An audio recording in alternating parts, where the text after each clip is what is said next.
রাসূলুল্লাহ সাল্লাল্লাহু আলাইহি ওয়াসাল্লাম বদরের যুদ্ধের আগের দিন লম্বা রাতের সালাত আদায় করেছেন। আবু বকর রাদিয়াল্লাহু তাআলা আনহু বলছেন, কাফাকা মুনাশাদাতাকা রাব্বাক, হে রাসূলুল্লাহ, হে আল্লাহর নবী, আপনি নবী হয়ে আল্লাহর কাছে এত মোনাজাত করা লাগে, এত দোয়া করা লাগে, যথেষ্ট হয়েছে, বাস, আর করার দরকার নাই, আল্লাহ তো আপনাকে এমনি সহযোগিতা করবে। তাহলে কি পরিমাণ লম্বা রাতের সালাত মুহাম্মদ সাল্লাল্লাহু আলাইহি ওয়াসাল্লাম আদায় করেছেন, আর কি পরিমাণ দোয়া আল্লাহ সুবহানাহু ওয়া তাআলার কাছে করেছেন, যে আবু বকর রাদিয়াল্লাহু তাআলা আনহুর মতো সাহাবী এই দোয়ায় ক্লান্ত হয়ে গেছে, রাতের সালাতে ক্লান্ত হয়ে গেছে। তাহলে এখন বুঝেন, মুহাম্মদ সাল্লাল্লাহু আলাইহি ওয়াসাল্লাম আমার, আপনার এবং আবু বকর রাদিয়াল্লাহু তাআলার চেয়ে বেশি জানতেন যে কাল বদরের যুদ্ধে দুনিয়ার শক্তি দিয়ে আমার বিজয় সম্ভব নয়। কাল বদরের যুদ্ধে আমাকে জিততে হলে কার সাহায্য লাগবে? আল্লাহ। আর আল্লাহর সাহায্য পেতে হলে আমাকে রাতের সালাতে দাঁড়াতে হবে। তাহলে পৃথিবীর সর্বশ্রেষ্ঠ রাসূল, সর্বশ্রেষ্ঠ মানুষ আল্লাহর সাহায্য নেবেন, এই জন্য রাতে ঘন্টার পর ঘন্টা রব্বুল আলামিনের সামনে দাঁড়িয়ে আছেন। আর আমি এবং আপনি রাতের সালাত তো বহু দূরের কথা, 5 ওয়াক্ত সালাত আদায় না করেই শুধু ভোট দিয়ে ইসলাম বিজয় হয়ে যাবে, আর মিছিল করে তাকবীর দিয়ে ইসলাম বিজয় হয়ে যাবে, এটা সম্ভব নয়। ওই যেমন বলেছে 20-30% মানুষ শতভাগ তাওহীদপন্থী লাগবে, 20-30% ঈমান বিল গায়েব লাগবে, ঠিক তেমন তার পাশাপাশি 5 ওয়াক্ত সালাত আদায়কারী এবং রাতের সালাতে অভ্যস্ত মানুষ লাগবে। যে সালাতে নাই ও আল্লাহর গন্তির মধ্যে নেই, আর আবার ইসলামকে, আর আবার বিপ্লবকে, আবার বিজয়কে, আর আবার খেলাফত করে, আবার শাসনকে, কিচ্ছু নেই। যে সালাতে নাই সে আল্লাহ সুবহানাহু ওয়া তাআলার গণনার মধ্যেই নাই, ওর জন্য আল্লাহর সাহায্য নাই। ও ভাগাড়ে পড়ে মারা গেল, কি ওকে কেউ উঠিয়ে নিল, কি গোলাম হয়ে গেল, সেটাও আল্লাহর দেখার নেই। আল্লাহ সুবহানাহু ওয়া তাআলার সাথে কানেক্টেড থাকা ছাড়া, আল্লাহর সাহায্য নেওয়া ছাড়া মুসলমানদের বিজয়ের কোনো রাস্তা নাই। আর আল্লাহর সাহায্য নেওয়ার জন্য সালাত আদায় করতেই হবে, আল্লাহর খাতায় নাম থাকতেই হবে। আল্লাহ আপনাকে চিনেই না, কিসের সাহায্য করবে আপনাকে? তো যে সালাতে নেয় ওকে তো আল্লাহ সুবহানাহু ওয়া তাআলা চিনবেই না। সম্মানিত উপস্থিতি, এই জন্য সালাত মোস্ট পাওয়ারফুল, আর সালাতের মধ্যে সবচেয়ে পাওয়ারফুল হচ্ছে রাতের সালাত। আমরা যেমন আমাদের ফোন, এই যে হাতে ফিঙ্গারপ্রিন্ট দিয়ে ফোন ওপেন হয়ে যাচ্ছে, পাসওয়ার্ড দিয়ে ফোন ওপেন হয়ে যাচ্ছে, ফেস ভেরিফিকেশন দিয়ে ফোন ওপেন হয়ে যাচ্ছে, 5 স্টার হোটেলে গেলে কার্ড পাঞ্চ করলে ওপেন হয়ে যাচ্ছে। তো এগুলো সব লক ওপেন হওয়ার সিস্টেম পৃথিবীতে। তো কল্পনা করেন যে আমরা পৃথিবীর অত্যাধুনিক প্রযুক্তির একটা দরজার সামনে দাঁড়িয়ে আছি, এর চেয়ে অত্যাধুনিক প্রযুক্তির দরজা পৃথিবীতে নাই। ওই দরজা ওপেন করতে হলে বিভিন্ন varieties type of password use করতে হয়। যেমন নির্ধারিত সময় আসতে হয়, নির্ধারিত সময় ছাড়া খুলে না। আবার নির্ধারিত ফরম্যাট ছবি, পিকচার ওখানে আপলোড করা আছে, ওইটার সাথে মিলতে হয়। আবার ওই প্রতিটা ফরম্যাটের সাথে নির্ধারিত সাউন্ড আছে, ওটাও মিলতে হয়। যেমন ধরেন আমি এই ফরম্যাটে দাঁড়ালাম, এটার সাথে একটা সাউন্ড আছে আলহামদুলিল্লাহ রাব্বিল আলামিন। রুকুর ফরম্যাটে দাঁড়ালাম, ওটার সাথে একটা সাউন্ড আছে সুবহান রাব্বিল আযীম। টাইম মিলতে হবে, ফরম্যাট মিলতে হবে, আওয়াজ মিলতে হবে, তারপরে ওই দরজাটা খুলবে, তার আগে দরজা খুলবে না। তো এইরকম সালাত এর চেয়েও টপ লেভেলের উন্নত প্রযুক্তি, যা রব্বুল আলামিনের সাহায্যের দরজা, রব্বুল আলামিনের সাথে যোগাযোগের দরজা উন্মুক্ত করে দেয় হচ্ছে সালাত। আর মক্কা থেকে যারা মুহাজির গেছে রাসূল সাল্লাল্লাহু আলাইহি ওয়াসাল্লামের সাথে, সব বিজনেসম্যান, ব্লাডে ব্যবসা আছে, রক্তে ব্যবসা আছে, মুহাম্মদ সাল্লাল্লাহু আলাইহি ওয়াসাল্লাম সহ। তো মদিনায় যাওয়ার পর আল্লাহর নবী দেখছে মদিনার সব টাকা পয়সার কেন্দ্র ইহুদিদের হাতে। এখন মুহাম্মদ সাল্লাল্লাহু আলাইহি ওয়াসাল্লাম মদিনা সনদের ভিত্তিতে ইহুদি, এই মদিনার প্রধানমন্ত্রী। এখন মদিনার প্রধানমন্ত্রী হলেন মুহাম্মদ সাল্লাল্লাহু আলাইহি ওয়াসাল্লাম, আর টাকা পয়সা সব থাকলো কাদের হাতে? উনি দেশ চালাতে পারবে? ডক্টর ইউনূসের মতো অবস্থা হবে। ঢাল নাই, তলোয়ার নাই, নিধিরাম সর্দার। আর্মিও কথা শোনে না, সচিবালয়ের কথা শোনে না, প্রধান উপদেষ্টায় লাভ কি? কোনো লাভ নাই। এটা মুহাম্মদ সাল্লাল্লাহু আলাইহি ওয়াসাল্লাম খুব ভালো বুঝতেন যে আমি হব মদিনার হেড অফ দ্য কান্ট্রি, আর টাকার মালিক থাকবে ইহুদি, এই রাষ্ট্র তো আমি চালাতে পারবো না। তখন মুহাম্মদ সাল্লাল্লাহু আলাইহি ওয়াসাল্লাম আনসারীদের বললেন যে আমার সাথে যারা মুহাজির এসেছে এরা ব্যবসা বুঝে, তোমাদের সম্পত্তি অর্ধেক অর্ধেক। কারো যদি 5টা উট থাকে 2টা মুহাজিরকে দিয়ে দাও, কারো যদি ক্যাশ টাকা 5000 থাকে 2000 মুহাজিরকে দিয়ে দাও, কারো যদি জমি 10 বিঘা থাকে 5 বিঘা মুহাজিরদের দিয়ে দাও। যাতে ওরা ব্যবসা করে অর্থনৈতিক কন্ট্রোলটা নিতে পারে। আল্লাহর নবীর জীবদ্দশাতে ওসমান ইবিন আফফান, জুবাইর ইবনুল আওয়াম, আব্দুর রহমান বিন আউফ এরা কোটি কোটি টাকার মালিক ব্যবসা করে আল্লাহর নবীর জীবদ্দশাতেই। বদরের যুদ্ধকে আমাদের কাছে মনে হয় যে এটা দুই ধর্মের একটা যুদ্ধ চলতেছে, হক আর বাতিলের যুদ্ধ। কিন্তু আপনি ইতিহাস পড়ে দেখেন বদরের যুদ্ধটা মূলত অর্থনৈতিক। এখান থেকে কেবলা কোন দিকে? এইদিকে কেবলা, তাই না? এদিকে যদি কেবলা হয় তাহলে বুঝেন এইটা হচ্ছে মক্কা, এইটা মদিনা, আর এই যে মাইকটা এখানে রাখা আছে এটা সিরিয়া। এই পাশে সমুদ্র, এই সমুদ্রের ধার দিয়ে মক্কার মানুষরা আগের যুগ থেকে সিরিয়াতে ব্যবসা করতে যেত। আমাদের নবী মুহাম্মদ সাল্লাল্লাহু আলাইহি ওয়াসাল্লাম নিজে মক্কা থেকে সিরিয়াতে ব্যবসা করতে গেছে চাচার সাথে। এখন আল্লাহর নবী যখন মক্কা থেকে হিজরত করে মদিনায় গেলেন, মদিনায় যাওয়ার পরেই উনি বিজনেস রুট কাট অফ করে দিয়েছে মক্কার এই ব্যবসায়ীদের জন্য। ব্যবসায় বন্ধ। আবু সুফিয়ান কাফেলা নিয়ে ফেরত আসতে পারে না, ব্যবসায়িক কাফেলা নিয়ে আবু সুফিয়ান সিরিয়া থেকে ফেরত আসতে পারে না। মুহাম্মদ সাল্লাল্লাহু আলাইহি ওয়াসাল্লাম রাস্তা বন্ধ করে দিয়েছে। তখন তো মক্কার এই আবু জাহাল এবং যারা মক্কার কাফের মুশরিক এদের মাথা নষ্ট যে এই মদিনা রাষ্ট্র যদি স্থায়ী হয় আমাদের তো ব্যবসা বন্ধ হয়ে যাবে, আমরা খাবো কি? বিজনেস রুট ক্লিয়ার করার জন্য বদরের যুদ্ধ হয়েছে। এই জন্য বদরের যুদ্ধ মদিনায় হয়নি, সমুদ্রের ধারে হয়েছে। যে রাস্তা দিয়ে ব্যবসা হতো ওই বিজনেস রুট ক্লিয়ার করার জন্য বদরের যুদ্ধ হয়েছে। টাকার যুদ্ধ, অর্থনীতির যুদ্ধ। তাহলে টাকার কি পরিমাণ গুরুত্ব বুঝেন, অর্থনীতির কি পরিমাণ গুরুত্ব। আজকে মুসলমানদের হাতে অর্থনৈতিক কন্ট্রোল নাই দেখেই তো মুসলমানেরা গোলাম। অর্থনৈতিক কন্ট্রোল ইহুদিদের হাতে দেখেই তো আমরা গোলাম। অর্থনৈতিক কন্ট্রোল আমেরিকার হাতে, ডলার ভিত্তিক যে অর্থনীতি, এটার কন্ট্রোল আমেরিকার হাতে দেখেই তো আমাদের কিছু করার নেই। তো আমি এই আলোচনা লম্বা করতে চাচ্ছি না। টাকার বিনিময়ে জান্নাত বিক্রি হবে এবং টাকা দিয়ে জান্নাত ক্রয় করতে হবে। এই জন্য মুসলমানদের উদ্যোক্তা হতেই হবে। মুসলমানরা চাকরিজীবী জাতি কোনোদিন ছিল না। এই ইউরোপীয় উপনিবেশ মুসলমানদের চাকরি শিখিয়েছে। মুসলমানরা ছিল মুরুবিদুইন, যাযাবর, বিজনেসম্যান। নাহি মাকাম কি খুগার তবিয়তে আজাদ, হাওয়ায়ে সাইরে মিসালে নসিম পায়দা কর। যাই মুসলমানেরা তোমরা নির্দিষ্ট কাজ আর নির্দিষ্ট এলাকার মুখাপেক্ষী নও। তোমরা তো সকালবেলার প্রবাহিত শীতল আবহাওয়ার মতো, যার কোনো সীমানা নাই, যার কোনো বর্ডার নাই। মুসলমান ব্যবসায়ীদের কোনো বর্ডার ছিল না।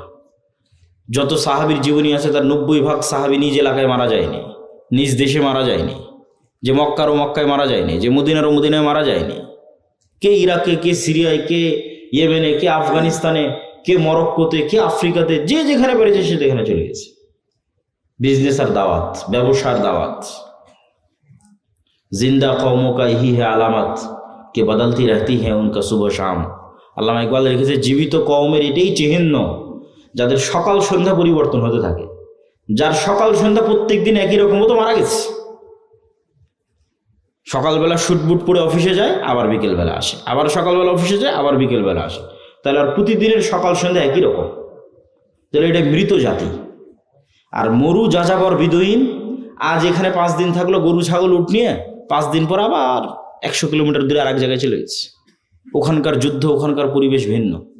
আবার দাওয়াত, আবার ব্যবসা নিয়ে আর এক এলাকায় চলে গেছে, সেখানকার পরিবেশ, সেখানকার সমস্যা ভিন্ন।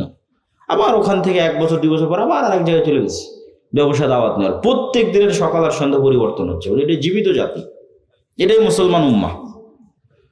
আর ইউরোপীয় উপনিবেশে এসে মুসলমানদের শেখালো তোমরা চাকরি করো, দিয়ে আমরা হয়ে গেলাম গোলাম। ব্যবসায়ী হতে হবে, টাকা ইনকাম করতে হবে, প্রচুর পরিমাণে মসজিদ মাদ্রাসায় টাকা দিতে হবে। আমি আগে মনে করতাম, বাংলাদেশ ছাড়ার আগে, ইউরোপ যাওয়ার আগে মনে করতাম যে আমরা মুসলমানেরাই মনে হয় বেশি দানের কথা বলি আর বেশি দান করি।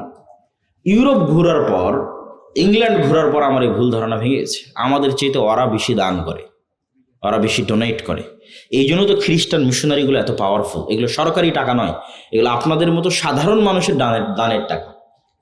যে টাকাগুলো ওরা ইউরোপ থেকে, আমেরিকা থেকে, ইংল্যান্ড থেকে নিয়ে বাংলাদেশে ব্যয় করতেছে, এরকম সারা পৃথিবীতে ব্যয় করতেছে। এগুলো সব আপনাদের মতো সাধারণ মানুষ দান করেছে, সরকার নয়। এই পরিমাণ তারা দান করে। তা আমি সবার প্রতি উদাত্ত আহ্বান জানাবো যে আমরা আজকের এই প্রতিষ্ঠানে যে যতদূর সম্ভব আপনাদের স্বেচ্ছাসেবক যদি থাকে ভিতরে যাওয়ার জন্য বলে দেন। বৈঠকি দানে আমরা সবাই অংশগ্রহণ করি। এবং আমি আমার বক্তব্যের মূল বিষয়বস্তুর দিকে এগিয়ে যাই। যে আমার বক্তব্যের মূল বিষয়বস্তু হচ্ছে গোলামি থেকে মুক্তির উপায়, দাসত্ব থেকে মুক্তির উপায়। আজকে মুসলমানদের যে গোলামি এবং দাসত্ব, এই গোলামি থেকে এবং এই দাসত্ব থেকে মুক্তির উপায় কি? আপনারা একটু 5 মিনিটের মধ্যে আপনাদের আদায়ের কাজটা শেষ করে ফেলেন। সবাই একটু নিজ নিজ জায়গা থেকে উঠে আশপাশ থেকে আদায় করে ফেলেন এবং সবাই অংশগ্রহণ করেন যে যতটুকু পারে, এবং মূল বক্তব্যের দিকে মনোযোগী হন।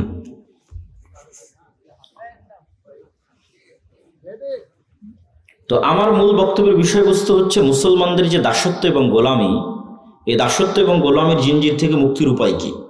তার একটা আলোচনা তো এই দানের সাথে রিলেটেড রেখে করেই ফেললাম, যে অর্থনৈতিক মুক্তি ছাড়া দাসত্ব এবং গোলামি থেকে মুক্তির কোনো রাস্তা নাই। এবং এই অর্থনৈতিক মুক্তির গুরুত্ব বুঝাতে গিয়ে রাসূল সাল্লাল্লাহু আলাইহি ওয়াসাল্লামের অসংখ্য ঘটনা আপনাদের সামনে এবং রাসূল সাল্লাল্লাহু আলাইহি ওয়াসাল্লামের দিক নির্দেশনা আপনাদের সামনে তুলে ধরলাম। এখানে আরো একটা পয়েন্ট তুলে না ধরলেই নয়।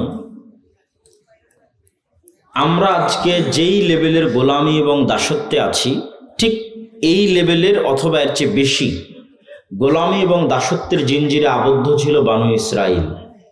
কারা বলেন তো? বানু ইসরাইল কারা? কে বলতে পারবেন? হাত উঠান। বানু ইসরাইল কারা? কে বলতে পারবেন? হাত উঠান। ইয়াকুব আলাইহিস সালামের বংশধর। জাযাকাল্লাহ খায়র। সুন্দর।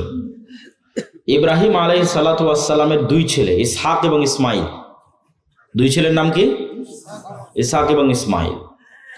ইসমাইল থাকলো এই যে মক্কা এখানে ইন্ডিকেট করেছিলাম। ইসমাইল থাকলো এখানে, আর ইসহাক হচ্ছে ওই যে ফিলিস্তিনের জেরুজালেম। তো ইসমাইলের বংশে নবী একজনই, তার নাম মুহাম্মদ সাল্লাল্লাহু আলাইহি ওয়াসাল্লাম। এর আগে আর কোনো নবী আসেনি ইসমাইলের বংশে, আর পরেও আর নাই।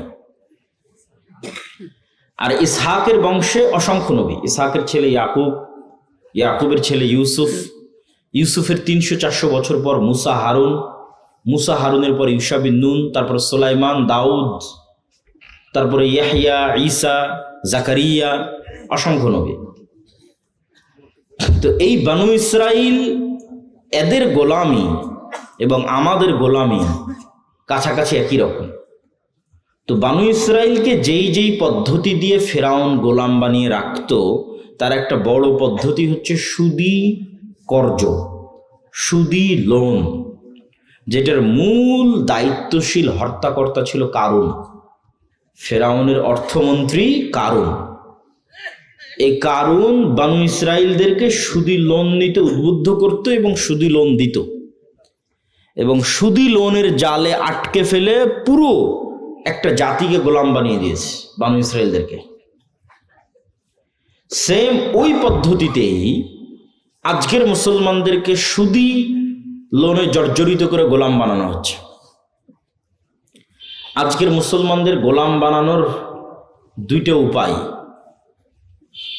একটা হচ্ছে গণতন্ত্র আর একটা হচ্ছে সুদ।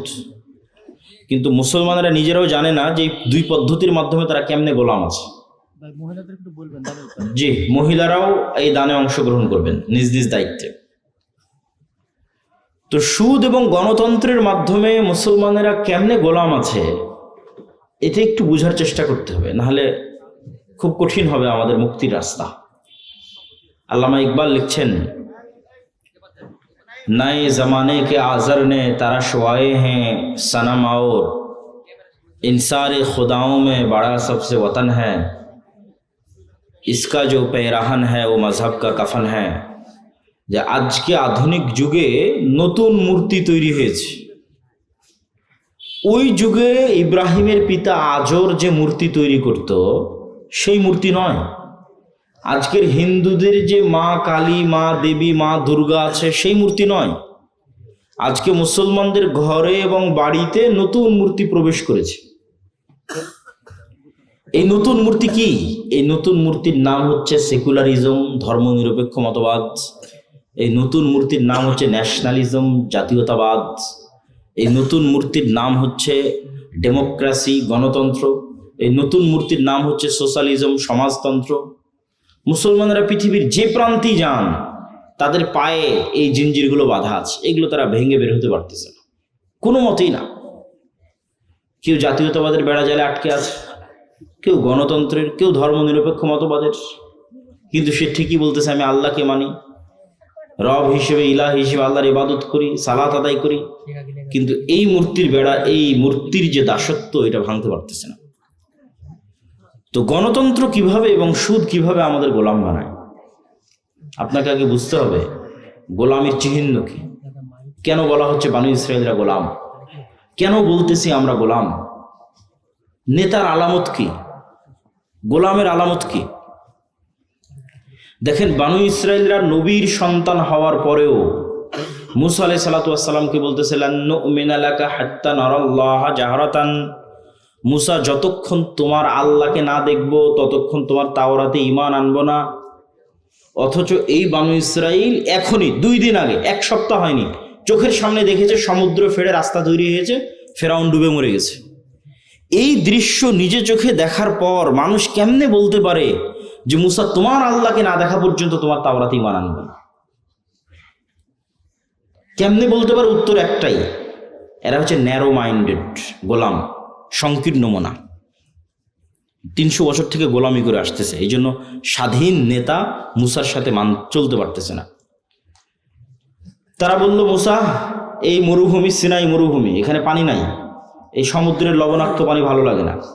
ওই ইস্তাসকা মুসা লিকওমি ফাকুল নাজরিব বিআসাকাল হাজার ফানফাজারাত মিনহু ইসনাতা আশারাতা আইনা ক্বাদ আলিমা কুল্লু উনাসিম মাশরাবাহুম, যে মুসা পানির ব্যবস্থা করো। মুসা আলাইহিস সালাম লাঠি দিয়ে পাথরে আঘাত করলেন, মরুভূমিতে পানি তৈরি হয়ে গেল। এবার বললো মুসা খাবারের ব্যবস্থা করো।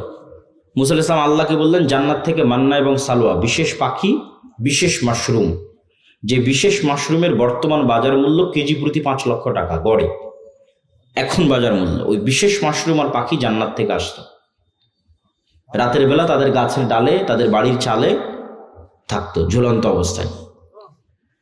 এই খাবার 1 দিন 2 দিন খাওয়ার পর তারা বলতেছে লান নাসবিরা আলা তুআমিন ওয়াহিদ ফাদউ লানা রাব্বাক, এই এক খাবার আমাদের ভালো লাগে না, তোমার আল্লাহকে বলো এই মরুভূমি থেকেই পেঁয়াজ, রসুন, আদা, চাল ডাল সব উৎপাদন করে দিতে। এ হলো গোলাম কওম। গোলাম হলে এরকম ছেঁচড়া হয়, বুঝতে পেরেছেন? এরা তো নবীর সন্তান, এরা এরকম হলো কখন? 300 বছর থেকে গোলামি করতে করতে এরকম ন্যারো মাইন্ডেড ছেঁচড়া হয়ে গেছে। তা ওইটার সাথে আপনি আমাদের স্বভাব মিলাবেন, তাদের স্বভাবের সাথে একটু পরে মিলাবো। আল্লাহ সুবহানাহু ওয়া তাআলা এদেরকে বললেন ঠিক আছে, তোমরা শাকসবজি খেতে চাও, এটা তো মরুভূমি, পাশেই বাংলাদেশের মতো উর্বর ভূমি আছে, তার নাম জেরুজালেম, ফিলিস্তিন, বিজয় করলেই হয়, যুদ্ধ করে বিজয় করো। তখন ওরা বলছে ইযহাব আনতা ওয়া রাব্বুকা ফাকাতিলা, মুসা তুমি আর তোমার আল্লাহকে যুদ্ধ করো, আমরা পারবো না। ইন্না ফিহা কওমান জাব্বারিন লান নাদখুলা ফিহা হাত্তা ইয়াখরুজু মিনহা, আরে ওখানে তো বিশাল দেহের অধিকারী জাব্বারিন কওম আছে, ওরা যতক্ষণ বের না হবে আমরা ততক্ষণ যাব না।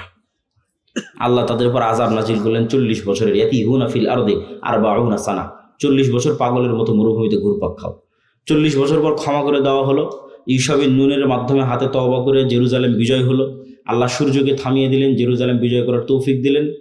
এত 40 বছরের শাস্তি পাওয়ার পর আল্লাহ সুবহানাহু ওয়া তাআলা সূর্যকে থামিয়ে দিয়ে ওদের জেরুজালেম বিজয় দিচ্ছেন। তারপরে আল্লাহ ওদের বলতেছেন যখন তোমরা এই শহরে প্রবেশ করবা তখন সুজ্জাদান, তখন মাথা নত করে সিজদা অবস্থায় প্রবেশ করবা, আর মুখে বলবা হিত্তাতুন নাগফির লাকুম। যদি হিত্তাতুন বলো, হিব্রু ভাষায় হিত্তাতুন মানে আস্তাগফিরুল্লাহ, তাহলে তোমাদের ক্ষমা করে দেবো।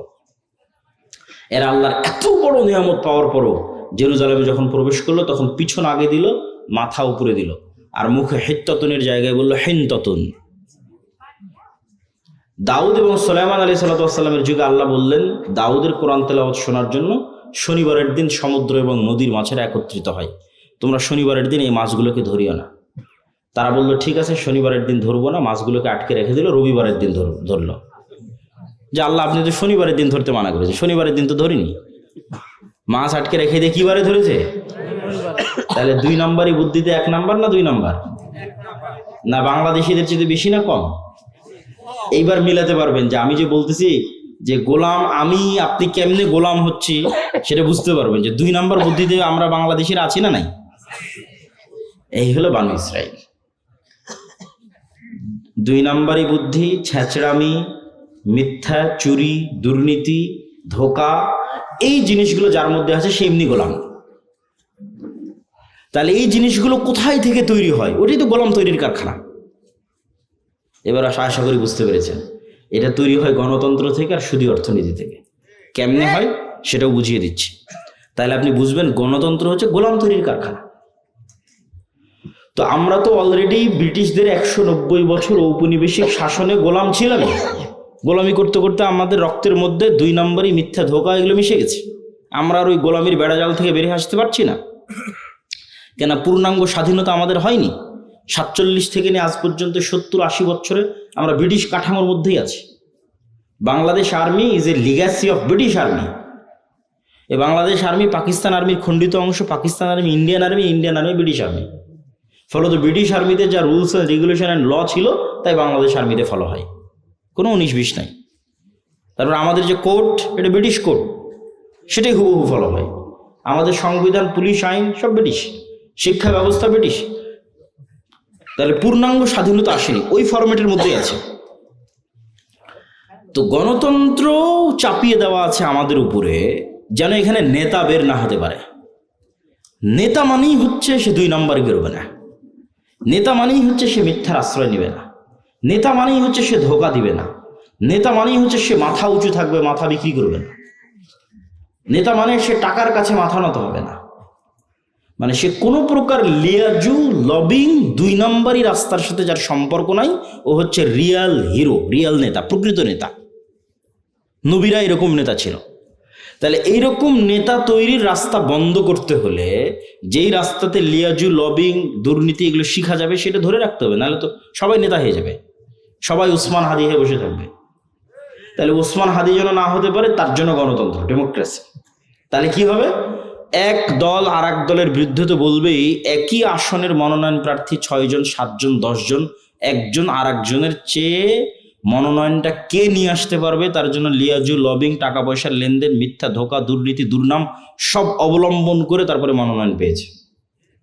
এগুলো অবলম্বন না করলে মনোনয়ন পাবে না, ঘরে বসে থেকে মনোনয়ন পাবে না। ওকে 2 নম্বর রাস্তার মধ্যে যেই মনোনয়ন নিতে হয়েছে। তাহলে এই 2 নম্বর রাস্তা দিয়ে যে মনোনয়ন নিয়ে আসলে, ও তো আগেই গোলাম হয়ে বসে আছে। কালচার, গণতন্ত্র ওকে কি বানিয়ে দিল? গোলাম বানিয়ে দিল। তাহলে এখন এই পদ্ধতির মধ্যে মনোনীত 300 এমপি যদি নির্বাচিত হয়ে ক্ষমতায় আসে, এরা যদি মিনিস্টারও হয়, প্রাইম মিনিস্টারও হয়, এরা স্বাধীন না এরা গোলাম? এত আসতে বললেন যে এরা স্বাধীন না গোলাম? গোলাম এমপি, গোলাম মন্ত্রী, গোলাম প্রাইম মিনিস্টার, গোলাম কান্ট্রি। কেননা ও স্বাধীনতার মূল বেসিক ক্রাইটেরিয়া পূরণ করতে পারেনি। তো বানু ইসরাইল 2 নম্বর রাস্তা অবলম্বন করে এসেছে। তাহলে যে 2 নম্বর রাস্তা অবলম্বন করে বড় হয়েছে, ওকে আমি আমেরিকা, আমি ভারত বলবো, বাবা তুই যা দুর্নীতি চুরি চামারি কর, কোনো সমস্যা নাই। বাংলাদেশের মানুষ যেদিন 36শে জুলাইয়ের মতো পিটুনি দিবে, পালিয়ে ভারতের আমেরিকায় চলে আসবে, সব টাকা পয়সা আমাদের এখানে পাঠাবি, কোনো সমস্যা নেই। তাহলে বাংলাদেশ এমন একটা গাভী, যেই গাভীর অসংখ্য দুধ, কিন্তু এই দুধ এই দেশে থাকে না, সব পাচার হয়ে বিভিন্ন দেশে চলে যায়।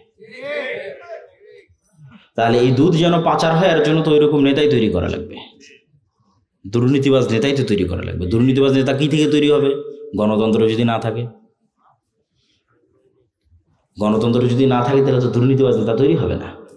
আর ওসমান হাদিদের মতো নেতা যারা মেরুদণ্ড বিক্রি করে না, যারা লবিং লিয়াজু করে না, যারা সত্য এবং ন্যায়ের উপর অটল থাকে, এরা তো হুমকি। এর আধিপত্যবাদীদের জন্য হুমকি, সাম্রাজ্যবাদীদের জন্য হুমকি। এরা তো বাংলাদেশের পক্ষে, এটা তো বিক্রি হয় না, এটাই তো নেতা, এরা তো বানু ইসরাইল নয়। ওই রকম নেতা যদি বের হয়ে আসেও এই গণতন্ত্রের বেড়াজাল দিয়ে, তাহলে এই যে ওসমান হাদির মতো হত্যা করে উড়িয়ে দেবে। বাংলাদেশের মানুষ কত অসহায়, যে বাংলাদেশের 90% মানুষ একটা রাজনৈতিক দল খুঁজে পায় না যে তার কথা তার মতো করে বলতে পারবে। এই ওসমান হাদি একজন ছিল যে বাংলাদেশের মানুষের কথা বাংলাদেশের মানুষের মতো করে বলতে পারত। এই ছেলেটা চলে যাওয়ার পর আর কেউই নাই, এত অসহায় বাংলাদেশের মানুষ। কেন কেউই নাই? ওই যে সবাইকে যে সেটিং করতে হচ্ছে, সবাইকে যে লিয়াজু লবিং করে আসতে হচ্ছে, তাহলে সে কেমনে আপনার কথা বলতে পারবে? সেটা বিক্রি হয়ে আসতেছে। লিয়াজু লবিং করে সেটা আপনার কথা বলতে পারবে না, গোলাম হয়ে আসতেছে। তাহলে কি অসহায়ত্ব আমাদের দেখেন। তো এই গোলামি কালচার কন্টিনিউ করার জন্য একটা ওয়ে হচ্ছে গণতন্ত্র, আরেকটা ওয়ে হচ্ছে সুদ। কেন সুদ? রাসূলুল্লাহ সাল্লাল্লাহু আলাইহি ওয়াসাল্লাম বলছেন, আল্লাহুম্মা ইন্না আউযুবিকা মিনাল মা'সামি ওয়াল মাগরাম, আল্লাহ লোন থেকে বাঁচতে চাই। বহু দোয়া আছে, গালাবাতিদ দাইনি, জালঈদ দাইনি ওয়া গালাবাতির রিজাল, হে আল্লাহ ঋণের বোঝা থেকে এবং মানুষের আধিপত্য থেকে বাঁচতে চাই। তো কেন আল্লাহর নবী এত ঋণের বোঝা এবং লোনের বোঝা থেকে বাঁচতে চাইতেন? সাহাবীরা রাসূলুল্লাহ সাল্লাল্লাহু আলাইহি ওয়াসাল্লামকে জিজ্ঞেস করলে উনি উত্তরে বললেন যে যেই দিন থেকে মানুষ লোন নেওয়া শুরু করে ওই দিন থেকে মানুষ মিথ্যা বলা শুরু করে। মা এবং বোনেরা যদি আজকে যারা উপস্থিত আছে তারা যদি কিস্তির সাথে জড়িত হয়ে থেকে থাকে তাহলে তারা খুব ভালোভাবে জানে যে কিস্তির টাকা সময় মতো পরিশোধ না করার জন্য কি পরিমাণ মিথ্যার আশ্রয় তাদের নিতে হয়, কি পরিমাণ মিথ্যা এবং ধোঁকা এবং বাহানার আশ্রয় তাদের নিতে হয়। তাহলে ওই যখনই ওই মিথ্যার মধ্যে চলে গেলেন, ধোঁকার মধ্যে চলে গেলেন, তখন আপনি আপনার আত্মসম্মান আত্মমর্যাদা বিক্রি করে দিলেন। আপনি আর আপনার পেটে আর কখনো স্বাধীন সন্তান ওই সুলতান সালাউদ্দিন আইয়ুবী, মোহাম্মদ বিন কাসেম, খালিদ ইবনুল ওয়ালিদ, তারিক বিন জিয়াদ আর এই যুগের ওসমান হাদি এরা জন্ম নেবে না। বিক্রি হওয়া মস্তিষ্ক জন্ম নেবে টাকার কাছে। তাহলে ওটাও গোলাম তৈরির কারখানা। সুদ এমন ভয়ঙ্কর নিজাম যে পাকিস্তানের মতো একটা রাষ্ট্র পারমাণবিক শক্তির মালিক। কিসের পারমাণবিক শক্তির মালিক? পাকিস্তানের বাপেরও ক্ষমতা নেই, নিজের ইচ্ছাই ওই পারমাণবিক বোমের সুইচের বাটন দাবাবে। কেননা ও তো নিজেই কোটি কোটি টাকা IMF ওয়ার্ল্ড ব্যাংকের কাছে কর্য করে রেখেছে। তা IMF ওয়ার্ল্ড ব্যাংক আমেরিকা আর মানে পাকিস্তানের আব্বা, আমেরিকা যতক্ষণ অর্ডার পারমিশন না দিবে ততক্ষণ দাবাতেই পারবে না ওই পারমাণবিক বোমের সুইচ। তাহলে এই বড় বড় রাষ্ট্রগুলো গোলাম হয়ে আছে কিসের কাছে? সুদী অর্থনীতির কাছে, সুদী লোনের কাছে। আর এই বেড়াজাল আপনি ভাঙতে পারবেন না, এই সুদী বেড়াজাল আর এই গণতন্ত্রের বেড়াজাল, ইমান বিল গায়ব এবং তাওহীদ, এই দুটার সংমিশ্রণ ছাড়া। ইমান বিল গায়ব এবং তাওহীদের সংমিশ্রণ ছাড়া ভাঙতে পারবেন না। কিভাবে আপনাকে বুঝিয়ে বলি। ইমান বিল গায়বের একটা বড় পাঠ হচ্ছে পরকাল, পরকালমুখী জীবন ব্যবস্থা, বস্তুবাদী নয়, দুনিয়ামুখী নয়। কল্পনা করেন আজকে এই পুরো বাংলাদেশের মানুষ আন্দোলন, মিছিল, মিটিং, ভোট করে আমাকে প্রধানমন্ত্রী বানিয়ে দিল। কল্পনা করেন আমি কালকে বললাম বাংলাদেশে আজ থেকে ইসলামী আইন চলবে। আমার এই ঘোষণার পরেই ভারত এবং আমেরিকা বাংলাদেশকে অর্থনৈতিকভাবে বয়কট করবে না? করবে না? করবে। যেমন ইরানকে বয়কট করেছে, যেমন ভেনেজুয়েলার প্রধানমন্ত্রীকে উঠিয়ে নিয়ে চলে গেছে, তো বয়কট করবে। তো যখন বয়কট করবে তখন এই দেশের যে সুযোগ সুবিধাগুলো আপনি এখন ভোগ করতেছেন, এখন এই যে বিদ্যুৎ চলতেছে, ডলার আসতেছে, প্রবাসীরা কাজ করতেছে, ইউরোপ আমেরিকায় অসংখ্য প্রবাসী আছে, বিজনেস চলতেছে, LC হচ্ছে, কত কি আছে, এগুলো সব একদিনে ডাউন হয়ে যাবে এবং এই ডাউন করার ক্ষমতা তাদের আছে। এই একদিনে যখন ডাউন হয়ে যাবে তখন আপনিও 1 সপ্তাহ 10 দিনের মধ্যে বলবেন রাখো তোমার এই আবদুল্লাহর ইসলাম আর মোহাম্মদ ইসলামের ইসলাম, আমাদের আগের জীবনই ভালো ছিল। কারেন্ট নাই, বিদ্যুৎ নাই, AC নাই, ফ্রিজ নাই, ডলার নাই, টাকা নাই, পয়সা নাই, কিসের ইসলাম? তখন আপনি আবার পরের দিন আন্দোলন, মিছিল, মিটিং করে নামিয়ে দেবেন। তাহলে অন্তত এই দেশের 20% মানুষ যতক্ষণ এই বিশ্বাসের উপর অটল না হবে যে পরকাল আসল, কিসের দুনিয়া, বিল্লাহিল আজিজিল হামিদ, পুরো একটা সম্প্রদায় আগুনের মধ্যে ঢুকে যাচ্ছে, মা সন্তান সহ আগুনের মধ্যে ঢুকে যাচ্ছে। কি সেই ইমান বিল গায়েব যে শান্ত শিষ্ট আরামের বাড়িঘর রেখে আগুনের মধ্যে জ্বলে মরে যাচ্ছে? কি সেই ইমান বিল গায়েব? ওই ইমান বিল গায়েব হচ্ছে এটা যে ওই আসহাবুল উখদুদ ওরা দেখতে পাচ্ছে, নিশ্চিত দেখতে পাচ্ছে যে আমার সামনে জ্বলন্ত আগুন, এটা আগুন নয়, এটা জান্নাত। বলেন আল্লাহু আকবার। আর পিছনে যে আমার শান্তির বাড়িঘর আছে ওখানে জাহান্নামের আগুন জ্বলতেছে। ওরা দেখতে পাচ্ছে যে ওখানে জাহান্নামের আগুন জ্বলতেছে। ওটাকে ওরা বাড়িঘর হিসেবে দেখতে পাইনি, ওখানে দেখতে পাচ্ছে ওখানে জাহান্নামের আগুন জ্বলতেছে, আমি ওখানে গেলে পুড়ে মরে যাব। আর যে সামনে জ্বলন্ত আগুন, এটা তো জান্নাত। অন্তত 20 থেকে 30% মানুষের ইমান যতক্ষণ ওই লেভেলে না যাবে ততক্ষণ কিসের আপনি ইসলাম কায়েম করবেন? সম্ভব নয়। বাংলাদেশের মানুষই এতটা দুর্নীতিগ্রস্ত, এতটা বস্তুবাদ, এতটা দুনিয়াবাদীর সাথে আক্রান্ত, এরা আপনাকে টিকতে দিবে না, সম্ভব নয়। প্রত্যেকটা রন্ধ্রে রন্ধ্রে টাকার পাগল, ক্ষমতার নেশাগ্রস্ত লোকজন আছে। অন্তত 20% থেকে 30% মানুষের ইমান লাগবে ইমান বিল গায়েবের সর্বোচ্চ লেভেলের, পরকালমুখী, দুনিয়া বিমুখ। আর 20 থেকে 30% মানুষের লাগবে পূর্ণাঙ্গ তাওহীদ, আল্লামা ইকবাল লিখেছেন, ये दौर अपने बराहिम की तलाश में है, যে আজকের যুগের মুসলমানদের সকল সমস্যার সমাধানের একটাই রাস্তা, এই যুগের ইব্রাহিম লাগবে। এই যুগের ইব্রাহিম কোথায়?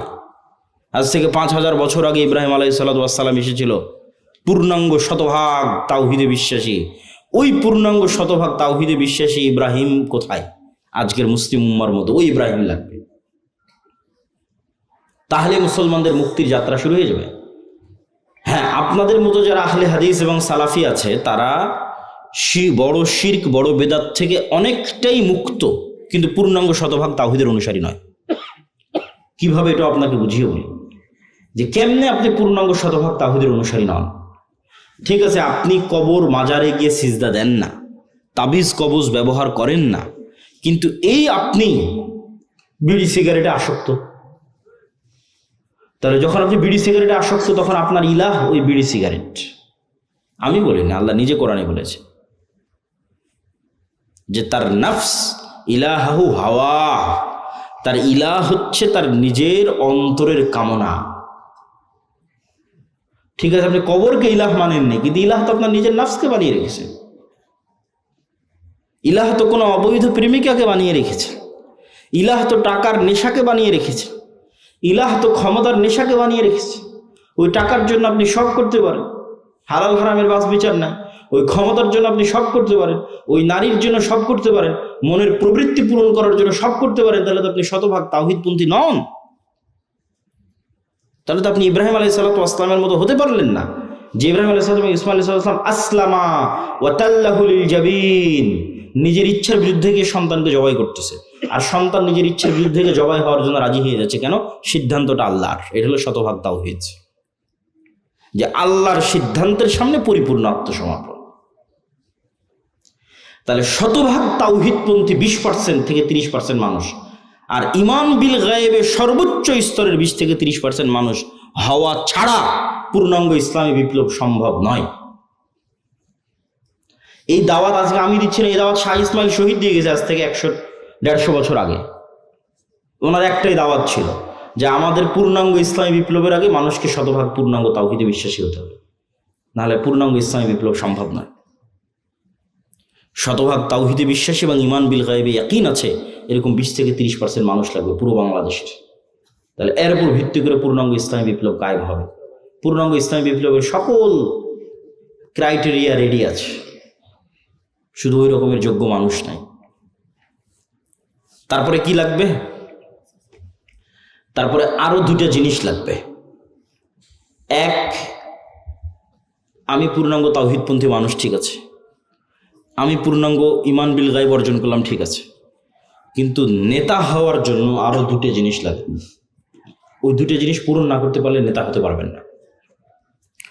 একটা হচ্ছে আল্লাহ সুবহানাহু ওয়া তাআলা এই পৃথিবী যেই ফাংশনের উপর ডেভেলপ করেছে, ওই ফাংশন আপনাকে ইউজ করতেই হবে। তো এই পৃথিবীতে নেতা হওয়ার ফাংশন হচ্ছে জ্ঞান এবং শিক্ষা, এটা আল্লাহই দিয়ে রেখেছে। এখন এই জ্ঞান এবং শিক্ষার বাটন যদি ইহুদি খ্রিস্টান চাপে, তাও ওরা নেতা হয়ে যাবে। এই জ্ঞান শিক্ষার বাটন যদি হিন্দু, ডোম, চামার, ম্যাথর, মুচির চাপে, ওরা নেতা হয়ে যাবে। আল্লাহ কখনো তার রুলস ভাঙেন না। এখন এই নাটোর, এই এলাকার নাম কি? নাটোর সাধুপাড়া, এই অঞ্চলের যুবকেরা যদি মদ, বিড়ি, cigarette, TikTok video, YouTube, BPL, IPL, জুয়া, online betting, free fire, PUBG এগুলো নিয়ে ব্যস্ত থাকে, আর ওইদিকে ইসরায়েলের ইহুদি আর ইউরোপ আর আমেরিকার খ্রিস্টান ওরা যদি জ্ঞান অর্জনে ব্যস্ত থাকে, ওদের সন্তানেরা, আল্লাহ বলবেন না, আল্লাহ তার রুলস ব্রেক করে বলবেন না যে ইহুদি খ্রিস্টান তোরা থাম, তোদের নেতা বানাবো না, আমার নাটোরের কিছু মদখোর জুয়াখোর বান্দা আছে ওদের নেতা বানাবো। এইটা আল্লাহ করবেন না। নেতা হতে হলে গোলামির জিঞ্জির আপনাকে নিজে হাতেই ভাঙতে হবে, সেটা জ্ঞান এবং শিক্ষা। জ্ঞান এবং শিক্ষায় সর্বোচ্চ স্তর অর্জন করার চেষ্টা ছাড়া নেতা হওয়ার আর কোনো রাস্তা পৃথিবীতে নাই। নেতা হওয়ার এই রাস্তা আল্লাহ নির্ধারণ করেছে। তলুতকে আল্লাহ বলছেন বাস্তাতান ফিল ইলমি ওয়াল জিসম, যে আমি তলুতকে বানু ইসরাইলের নেতা বানিয়েছি, জ্ঞানে বড় তাই, জ্ঞানে বেশি তাই। আদমকে ফেরেশতা এবং জিনের উপর শ্রেষ্ঠত্ব দিয়েছি, জ্ঞানে বেশি তাই। আল্লাহ সুবহানাহু ওয়া তাআলা নিজের রুবুবিয়ত এবং উলুহিয়তের চ্যালেঞ্জ দিয়েছেন তার জ্ঞান দিয়ে, সবার চেয়ে অসীম জ্ঞানের অধিকারী তিনি। তাহলে শক্তিশালী হওয়ার, নেতা হওয়ার রাস্তা জ্ঞান, যে গ্রহণ করবে সেই নেতা হবে, আল্লাহ বাধা দিবেন না। আর মুসলমান যদি গ্রহণ না করে কি করার বলেন? কিছুই করার না। তাহলে 3 নম্বর রাস্তা হচ্ছে জ্ঞান অর্জন করতে হবে। 4 নম্বর রাস্তা সত্যবাদিতা এবং ন্যায়পরায়ণতায় অটল থাকতে হবে, পাহাড়ের মতো। যেটাতে আলোচনা শুরু করেছি যে 2 নম্বরই ধোঁকাবাজি, এগুলো যে গণতন্ত্র এবং সুদ থেকে আসে, ওটার বিপরীতটাই হচ্ছে সত্যবাদিতা ন্যায়পরায়ণতা অটল থাকা, ওসমান হাদিদের মতো। কিন্তু মুসলমানদেরকে আমরা ইসলামটা বুঝাতেই পারলাম না। বাংলাদেশের OC, DC, SP, AC land, sub registrar, সচিবালয়ে কত সচিব বসে আছে। আমরা তো বাহির থেকে তো এসে আর আমাদেরকে গোলাম করতেছে না, আমাদের লোকজনই তো গোলাম, বাংলাদেশের নাগরিকেরাই তো গোলাম, বাহির থেকে এসে কেউ গোলাম করতেছে না তো। এই সমস্ত পদে যারা বসে আছে এরা টাকার কাছে বিক্রি হয়ে যায়, অথচ এরা সালাত আদায় করে, এরা হজ করে, এরা ওমরা করে, এরা মসজিদ মাদ্রাসায় যে কমিটি, বিশেষ অতিথি, প্রধান অতিথি, এরা সবাই আছে, কিন্তু নিজ চেয়ারে যখন বসতেছে তখন 2 নম্বরই করতেছে। তাহলে এরা কি মনে করেছে? এরা মনে করেছে ঠিক আছে, আমি সচিবালয়ে বসে এসিল্যান্ড, সাব রেজিস্ট্রার যা আছে সব হয়ে যত পারি 2 নম্বরই সুদ ঘুষ দিয়ে টাকা ইনকাম করব, আর নামাজ পড়ে হজ করে আর দান করে ওটাকে মাফ করে নেব। নাউজুবিল্লাহ মিন যালিক। তাহলে আমরা হুজুররা এটা বুঝাতে পারিনি, আলেম ওলামা বুঝাতে পারিনি যে ইসলাম কি। এটা তো মুনাফিকই, শুধু মুনাফিক, তার অন্তরে তো ঈমানই ঢোকেনি। তার সালাত কি, তার সিয়াম কি, তার হজ কি, শুধু মুনাফিক। রাসূলুল্লাহ সাল্লাল্লাহু আলাইহি ওয়াসাল্লামের স্পষ্ট হাদিস, ইজা তুমিনা খানা, তাকে যে আমানতের দায়িত্ব দেওয়া হয়েছে ওটার খেয়ানত করে যে মুনাফিক, ওর অন্তরে ঈমান ঢোকেনি। লা ঈমানা লিমান লা আমানাতা লাহু। তাহলে মুনাফিকের হারাম টাকার, দুর্নীতির টাকার কিসের ইবাদত? বরং ওর উল্টাটা, ও যদি কোনো বড় ইবাদত নাও করে, কোটি কোটি টাকা দান নাও করে, তাহাজ্জুদের রাতের সালাত নাও আদায় করে, হজ নাও করে, শুধু ওর যে চেয়ারে বসে আছে ওসি, ডিসি, এসপি, মন্ত্রী, সচিব, এসিল্যান্ড, এই চেয়ারে চুল পরিমাণ অন্যায় না করে, তাহলে এদের হজের চেয়ে, এদের রাতের তাহাজ্জুদের সালাতের চেয়ে এবং অন্যদের কোটি কোটি টাকা দানের চেয়ে সে শ্রেষ্ঠতম নেকির অধিকারী হবে। রাসূলুল্লাহ সাল্লাল্লাহু আলাইহি ওয়াসাল্লাম বলেছেন, সাবআতু ইউযিল্লুহুমুল্লাহ ইয়াওমা লা যিল্লা ইল্লা যিল্লুহু। 1 নম্বরে ইমামুন আদিল। 7 শ্রেণীর যারা বিশেষ আল্লাহর ছায়া পাবে, এখানে সবাই আছে, নামাজি আছে, দানবীর আছে, সবাই আছে, কিন্তু 1 নম্বরে জায়গা দেওয়া হয়েছে পদে বসে ন্যায়পরায়ণ যে। ও তো এমনি সবচেয়ে বড় নেকির কাজ, ওর জন্য তো এমনি জান্নাত। ও তো আল্লাহর গুণে গুণান্বিত হয়েছে। আল্লাহ যেমন বিচারের আসনে বসে শতভাগ ন্যায়পরায়ণ, আল্লাহ যেমন রাজত্বের আসনে বসে শতভাগ ন্যায়পরায়ণ, আল্লাহর মহৎ গুণ হচ্ছে আল্লাহ ন্যায়পরায়ণ। আল্লাহ জুলুম করেন না। ইন্না হারামতু যুলমা আলাইয়া। মানুষ হয়ে যে আল্লাহর গুণে গুণান্বিত হতে পারে, আল্লাহু আকবার, এটা কত বড় ইবাদত যে মানুষ হয়ে ওসি তারপরে ডিসি, এসিল্যান্ড, সাব রেজিস্ট্রার, সচিব, এই চেয়ারে বসে সে দুর্নীতি করবে না ন্যায় করবে, এটা অনেক বড় ইবাদত। আর এই চেয়ারে বসে দুর্নীতি করে সেই টাকা দিয়ে হজ করবে, সেই টাকা দিয়ে মসজিদ মাদ্রাসায় দান করবে, এটা মুনাফিক। আমরা মানুষকে দিন বুঝাতে পারিনি। রাজনীতিবিদদের হাতে ক্ষমতা নেই, ক্ষমতা এদের হাতে। রাজনীতিবিদরা তো 5 বছরের জন্য আসে যায়, ভোট করে, কিন্তু এদের চাকরিতে রিটায়ার্ড না হওয়া পর্যন্ত থাকে। এরা যদি বলে যে আজ থেকে আমরা বিক্রি হব না কোনো দলের কাছে, দেশ একদিনে ঠিক হয়ে যাবে, একদিনে। তো এরা কাদের ঘরের সন্তান? আমাদের ঘরের সন্তান, আমাদের ছেলে মেয়ে। পুলিশে কারা, আর্মিতে কারা, সচিবালয়ে কারা, বিসিএস পরীক্ষা কারা দেয়? আমার আপনার ছেলে মেয়ে। এদের আমাদের ঠিক করতে হবে দাওয়াত দিয়ে। নতুন প্রজন্মকে সত্যবাদিতা এবং ন্যায়পরায়ণতা অটল হতে হবে। এটাই তো গোলামি থেকে মুক্তির রাস্তা। ওই দিন থেকেই তো দেশ স্বাধীন। সম্মানিত উপস্থিতি, তাহলে 2টো পয়েন্ট বললাম নেতা হওয়ার, এক শিক্ষা এবং জ্ঞান, আর এক সত্যবাদিতা এবং ন্যায়পরায়ণতা। থাকলেই মানুষ নেতা হয়ে যাবে, অটোমেটিক নেতা হয়ে যাবে, কিচ্ছু করা লাগবে না, আল্লাহ নেতা বানিয়ে দিবে তাকে। আর এবার 4 নম্বর পয়েন্ট, যেটাতে বক্তব্যের শেষের দিকে যাব, সেটা হচ্ছে এই গুণে গুণান্বিত মানুষেরা যখন আসবে, যারা তাওহীদে বিশ্বাসী, ঈমান বিল গায়বে ইয়াকিন রাখে, জ্ঞানে সর্বোচ্চ, আবার তাকে কেনা যায় না, এই মানুষগুলো পৃথিবীর জন্য হুমকি। এদের উপর জুলম নেমে আসবে, এদের উপর বাধা নেমে আসবে, এদের উপর অত্যাচার নেমে আসবে। এই জন্য এদের বাঁচার রাস্তা হচ্ছে আল্লাহর সাহায্য। এদের বাঁচার রাস্তা কি? দুনিয়ার শক্তি দিয়ে বাঁচার কোনো রাস্তা নেই। মুসলমানদের অতীতে, আজ, ভবিষ্যতে দুনিয়ার শক্তি দিয়ে বাঁচার কোনো রাস্তা নেই। মুসলমানদের বাঁচার রাস্তা আল্লাহর সাহায্য। আল্লাহর সাহায্য পাওয়ার দুইটা বড় রাস্তা, দুইটা বড় সিক্রেট রেসিপি আজকে দিয়ে বক্তব্য শেষ করব, যে মুসলমানদের জন্য আল্লাহর সাহায্য নিশ্চিত করার দুইটা বড় রাস্তা, এক সালাত আর এক জিকির। সালাতের মধ্যে সবচেয়ে বড় পাওয়ারফুল হচ্ছে রাতের সালাত। সালাত হচ্ছে এমন এক টেকনোলজি, আমি উদাহরণ দিই ইবনুল কাইয়িম রাহিমাহুল্লাহকে সামনে রেখে, নাহলে দিতাম না।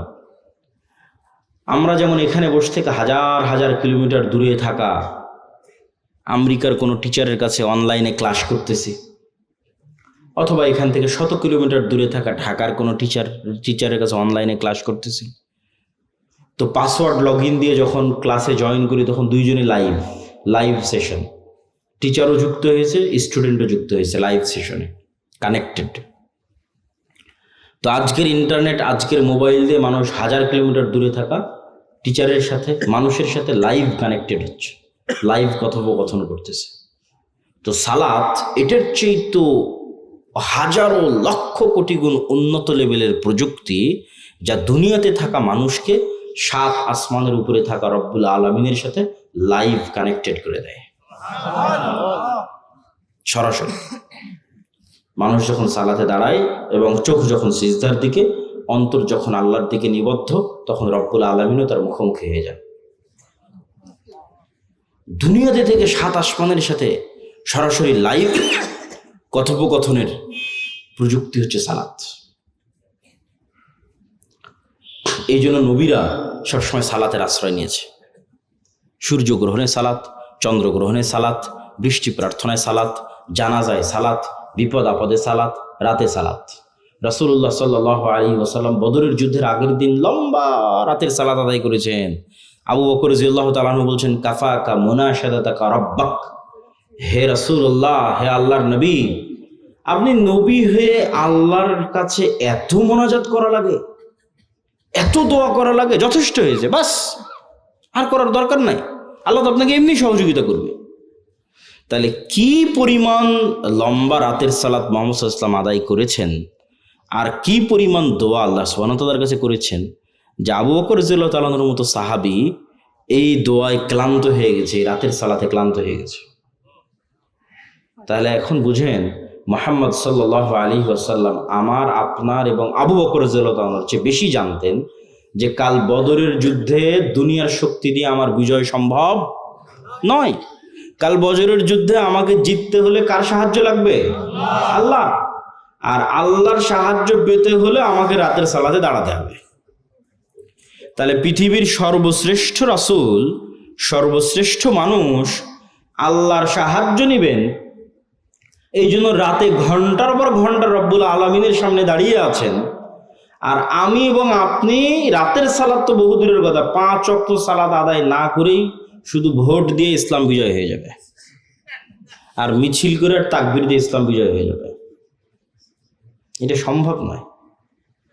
ওই যেমন বলেছে 20-30% মানুষ শতভাগ তাওহীদপন্থী লাগবে, 20-30% ঈমান বিল গায়েব লাগবে, ঠিক তেমন তার পাশাপাশি 5 ওয়াক্ত সালাত আদায়কারী এবং রাতের সালাতে অভ্যস্ত মানুষ লাগবে।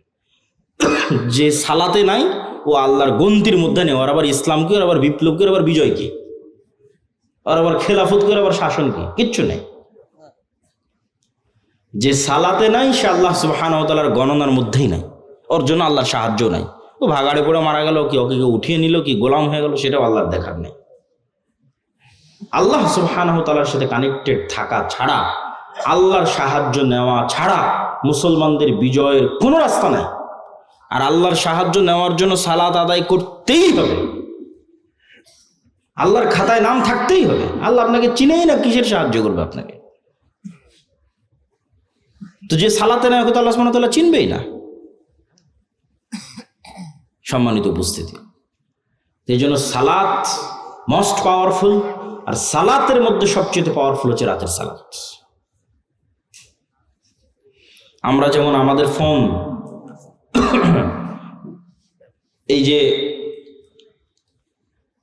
হাতে ফিঙ্গারপ্রিন্ট দিয়ে ফোন ওপেন হয়ে যাচ্ছে, পাসওয়ার্ড দিয়ে ফোন ওপেন হয়ে যাচ্ছে, ফেস ভেরিফিকেশন দিয়ে ফোন ওপেন হয়ে যাচ্ছে, 5 স্টার হোটেলে গেলে কার্ড পাঞ্চ করলে ওপেন হয়ে যাচ্ছে। তো এগুলো সব লক ওপেন হওয়ার সিস্টেম পৃথিবীতে।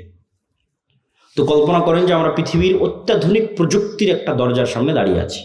এর চেয়ে অত্যাধুনিক প্রযুক্তির দরজা পৃথিবীতে নাই। ওই দরজা ওপেন করতে হলে বিভিন্ন varieties type of password use করতে হয়। যেমন নির্ধারিত সময় আসতে হয়, নির্ধারিত সময় ছাড়া খুলে না। আবার নির্ধারিত ফরম্যাট ছবি পিকচার ওখানে আপলোড করা আছে, ওইটার সাথে মিলতে হয়। আবার ওই প্রতিটা ফরম্যাটের সাথে নির্ধারিত সাউন্ড আছে, ওটাও মিলতে হয়। যেমন ধরেন আমি এই ফরম্যাটে দাঁড়ালাম, এটার সাথে একটা সাউন্ড আছে আলহামদুলিল্লাহ রাব্বিল আলামিন। রুকুর ফরম্যাটে দাঁড়ালাম, ওটার সাথে একটা সাউন্ড আছে সুবহান রাব্বিল আযীম। টাইম মিলতে হবে, ফরম্যাট মিলতে হবে, আওয়াজ মিলতে হবে, তারপরে ওই দরজাটা খুলবে, তার আগে দরজা খুলবে না। তো এইরকম সালাত এর চেয়েও টপ লেভেলের উন্নত প্রযুক্তি, যা রব্বুল আলামিনের সাহায্যের দরজা, রব্বুল আলামিনের সাথে যোগাযোগের দরজা উন্মুক্ত করে দেয় হচ্ছে সালাত। এই সালাত ছাড়া আমাদের বাঁচার কোনো রাস্তা নেই, সালাত ছাড়া আমাদের উদ্ধার হওয়ার কোনো রাস্তা নেই। 2 নম্বর হচ্ছে জিকির। জিকিরের মধ্যে সবচেয়ে গুরুত্বপূর্ণ হচ্ছে সকাল সন্ধ্যার জিকির। সকাল সন্ধ্যার জিকির দিয়ে আল্লাহ কোরআন পরিপূর্ণ করে রেখেছে, যদিও আমরা এটাকে খুবই অবহেলা করি। সকাল সন্ধ্যার জিকির। জিকির কেন পাওয়ারফুল? জিকির কেন পাওয়ারফুল এটা বুঝতে হলে আপনাকে বুঝতে হবে আওয়াজ কেন পাওয়ারফুল, সাউন্ড কেন পাওয়ারফুল। সাউন্ড কি আবার পাওয়ারফুল হতে পারে? আওয়াজ কি পাওয়ারফুল হতে পারে? শব্দ এবং বাক্য কি পাওয়ারফুল, শক্তিশালী হতে পারে? এটাই আগে বুঝতে হবে। আজকের আধুনিক সভ্যতা টিকে আছে, এই যে ক্যামেরা, এই যে মোবাইল, কম্পিউটারের টিকে আছে এই আলোর তরঙ্গের মধ্যে ডাটা ট্রান্সফার করার ক্ষমতা, এটার উপর। আমি এখানে বলতেছি, আমার এই কথাটা আলোর মধ্যে দিয়ে এই মোবাইল হয়ে, নেটওয়ার্কের টাওয়ার হয়ে আমেরিকায় গিয়ে এখন বাজতেছে, ইউরোপ, সৌদি, কুয়েত, কাতার, ঢাকা, রাজশাহী থেকে এখনই বাজতেছে। তো এই যে এই আলো যে আমার এই কথা বহন করতে পারে, ডাটা ট্রান্সফার করতে পারে, এটা আমরা জানতাম না, মানুষ জানতো না, এটা আগে থেকেই ছিল। ওটা আমরা জেনে কাজে লাগাতে পেরেছি, এটি আমাদের আধুনিক সভ্যতা, এটার উপরে টিকে আছে। আর একটা প্রযুক্তি যেগুলোর ধারে কাছে বিজ্ঞান নাই, কিন্তু এটা সবচেয়ে উন্নত প্রযুক্তির প্রযুক্তি, সেটা হচ্ছে শব্দভিত্তিক, আওয়াজ ভিত্তিক প্রযুক্তি, যেটার কিছু জ্ঞান আল্লাহ সুলাইমান আলাইহিস সালাতু ওয়াস সালামকে দিয়েছিলেন। কিছু জ্ঞান, যেমন আমি এতক্ষণ যে চিল্লাচ্ছি, আমি কিন্তু শব্দ এবং আওয়াজে উচ্চারণ করতেছি। এখানে যদি একটা চাইনিজ বসে থাকতো, ওখানে আওয়াজই শুনতে পেত। আবার এখানে বসে একটা চাইনিজ বক্তব্য দিত, আপনি খেলে আওয়াজই শুনতে পেতেন, তাই নয় কি? সেটাই। তাহলে ঠিক কোনো এক স্টাইলের আওয়াজ উচ্চারণ করলে ওই পিঁপড়াও বুঝবে, সেই স্টাইলের আওয়াজ আমি জানি না। কোনো এক স্টাইলের আওয়াজ উচ্চারণ করলে পাখিও বুঝবে, আমি জানি না। কোনো এক ফরম্যাটের আওয়াজ উচ্চারণ করলে গরু বুঝবে, আমি জানি না। আবার গরুর ওই ফরম্যাটের আওয়াজের কি অর্থ আমি জানি না। যেমন অন্য একটা ভাষা আমার কাছে গরুর আওয়াজের মতোই আওয়াজ মনে হয়, সেই। কিন্তু এই জ্ঞানটা আল্লাহ কাকে দিয়েছিলেন? সুলাইমান আলাইহিস সালাতু ওয়াস সালামকে দিয়েছিলেন। এটাই সাউন্ড টেকনোলজি। সুলাইমান আলাইহিস সালাতু ওয়াস সালাম তার দরবারে বলতেছে, রানী বিলকিসের সিংহাসন নিয়ে আসতে হবে। ক্বালা ইফরিতুম মিনাল জিন। এবং আমাদের সিলেবাস এই জিনিসগুলো ছোটবেলায় বাচ্চাদের মাথায় না দিলে, এই আপনাদের মধ্যে 1 ঘন্টা বক্তব্য দিয়ে লাভ নেই। বুড়া মানুষকে দিয়ে বিপ্লব হবে না। আমাদের নতুন প্রজন্মকে তৈরি করতে হবে, এই জিনিসগুলো তাদের মাথায় এখন থেকেই দিতে হবে। আর এটার জন্য শুধু মাদ্রাসায় 2% ছেলে মেয়েকে পড়িয়ে লাভ হবে না। শতভাগ মুসলমানের সন্তানের মাথায় দেওয়ার জন্য শতভাগ মসজিদে বক্তব্য লাগবে, এবং সেটা যদি আমাদের সিলেবাসে হয় তাহলে আমরা এটাকে সবচেয়ে বেস্ট মনে করি। আর 3 নম্বর, এরকম মাদ্রাসাগুলোকে সহযোগিতা করার জন্যই রবেদাতুল মাদারিস সালাফিয়া, এক ব্যতিক্রম প্রশিক্ষণের আয়োজন করলাম আমরা রবেদাতুল মাদারিস সালাফিয়া থেকে। জামিয়া সালাফিয়ার অধিভুক্ত হওয়ার মাধ্যমে যে প্রায় 65-70 শিক্ষা প্রতিষ্ঠান আমাদের অধিভুক্ত হয়েছে, তাদের 150-র কাছাকাছি শিক্ষক 1 সপ্তাহব্যাপী বিভিন্ন জ্ঞান এবং শিক্ষা কেন্দ্রিক তারা ট্রেনিং পেয়েছে আমাদের কাছে জামিয়া সালাফিয়া। আমাদের কাজই হচ্ছে শিক্ষা এবং জ্ঞান কেন্দ্রিক একটা বিপ্লব বাংলাদেশে তৈরি করা, জ্ঞান এবং শিক্ষা ছড়িয়ে দেওয়া। তো এই বিভিন্নভাবে জামিয়া সালাফিয়ার সাথে, দাওয়াইল আল্লাহর সাথে, মাসিক আল ইতিসামের সাথে আপনাদের স্থায়ী সম্পর্ক তৈরি হলে সেটাই হবে প্রকৃত কাজ, প্রকৃত অর্থে কাজ। তো আমরা আলোচনা করছিলাম জিকির কেন শক্তিশালী, তার লাস্ট 2টা পয়েন্ট খুব ভালো লাগবে, অধৈর্য হওয়ার কিছু নাই। জিকির কেন শক্তিশালী, লাস্ট পয়েন্ট। আল্লাহ সুবহানাহু ওয়া তাআলা বলেন, ইউসাব্বিহু লিল্লাহি মা ফিস সামাওয়াতি ওয়া মা ফিল আরদ। আসমান জমিন এবং তার মধ্যে যা কিছু আছে, এই টিস্যু, এই লিফলেট, এই প্যান্ডেল, এই জামা কাপড়, এই মাটি, এই ক্যামেরা, লাইট, সব 24 ঘন্টা আল্লাহর তাসবিহ পাঠ করতেছে। আল্লাহু আকবার। এবং এই তাসবিহ পাঠের আওয়াজ হচ্ছে, এটাই তো আওয়াজ কেন্দ্রিক প্রযুক্তি। আপনি যেমন পিঁপড়ার চলার আওয়াজ শুনতে পাচ্ছেন না, এরকম এদের তাসবিহ পাঠের আওয়াজ শুনতে পাচ্ছেন না। কিন্তু এই পিঁপড়ার চলার আওয়াজ তো 10 কিলোমিটার দূরে থাকা হাতিও শুনতে পাচ্ছে, কিন্তু আপনি তো পাচ্ছেন না। আল্লাহরই কিছু প্রাণী আছে যারা পিঁপড়ার চলার আওয়াজ শুনতে পাচ্ছে। এটা আমাদের শ্রবণ শক্তির ঘাটতি। এই জন্য তো এটা গায়েব, এই জন্য তো গায়েবের জ্ঞান আল্লাহ কোরআনে দিয়েছে। এটা গায়েবের নলেজ। আল্লাহ বলতেছে এগুলো সব তাসবিহ পাঠ করতেছে, তোমরা জানো না, এটি তো গায়েব। এটার উপরে তো আমাদের ইয়াকিন লাগবে। শুধু কি এরা তাসবিহ পাঠ করতেছে? রাসূলুল্লাহ সাল্লাল্লাহু আলাইহি সাল্লাম বলতেছেন, মুয়াজ্জিন যখন আজান দেয়, যতদূর পর্যন্ত আজানের আওয়াজ যায়, সব জীবজন্তু, জড়বস্তু, জড় পদার্থ, কীট পতঙ্গ, পঙ্গপাল সব আজান বুঝে এই আজানের পক্ষে কি আমাদের মাঠে সাক্ষী দিবে। তাহলে এরা তাসবিহ বুঝে, আবার আমি যখন সুবহানাল্লাহ বলতেছি তখন এটাও বুঝতেছে। এই টিস্যু পেপার আমার সুবহানাল্লাহ বুঝে, কেন ও নিজেও সুবহানাল্লাহ পড়তেছে। এটাই গায়েব। এই জন্য এটা সবচেয়ে পাওয়ারফুল। সব কিছু আপনার অধীনস্থ এক জিকির দিয়ে। সুবহানাল্লাযী সাখখারা লানা হাযা ওয়া মা কুন্না লাহু মুকরিনিন ওয়া ইন্না ইলা রাব্বিনা লামুনকালিবুন। এটা জিকির। এটাতে গাড়ি বিমান সব অধীনস্থ। মহাপবিত্র সেই সত্তা যিনি এই গাড়ি বিমান আমাদের অধীনস্থ করে দিয়েছেন।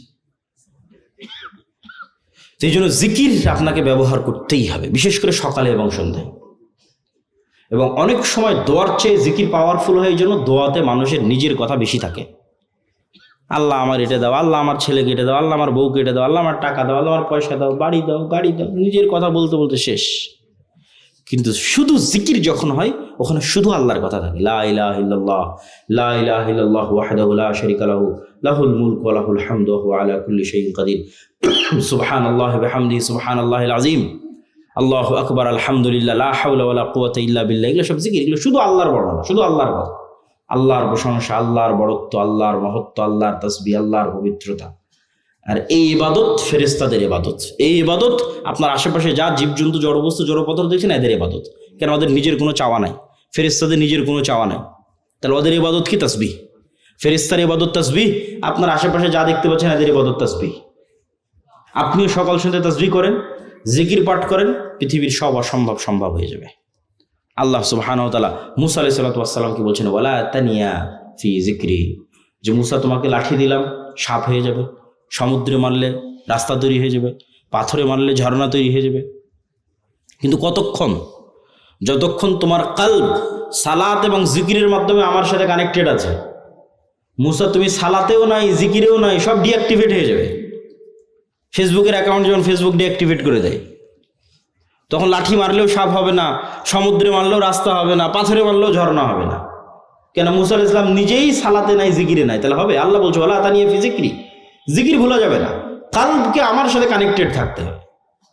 যতক্ষণ তোমার কলব সালাত এবং জিকিরের মাধ্যমে আমার সাথে কানেক্টেড, তখন অল এভরিথিং ইজ অ্যাক্টিভেটেড।